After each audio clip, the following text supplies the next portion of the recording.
Bonjour à tous. Alors forcément, vous connaissez ce vieil adage qui va piano va sano et qui va sano va lontano.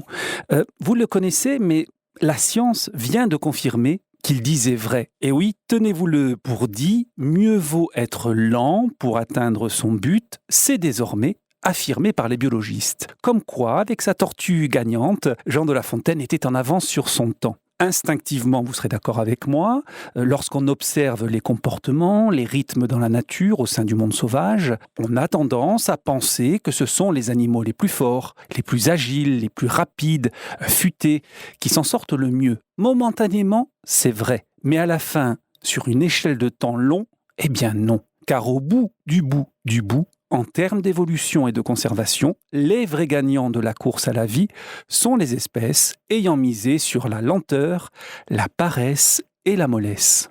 C'est une brillante étude toute récente, on l'a dit, menée par l'Université du Kansas sur 300 espèces actuelles et fossiles de mollusques peuplant l'Atlantique depuis 5 millions d'années, qui révèle ses conclusions pour le moins contre-intuitives. Parmi tous les bivalves et gastéropodes marins passés au crible des instruments, les chercheurs ont très clairement noté que les espèces autométaboliques le plus bas, autrement dit celles dépensant le moins d'énergie, de calories au quotidien, affichent la plus faible probabilité d'extinction de leur grande famille. En termes d'évolution, c'est donc le lent qui a raison.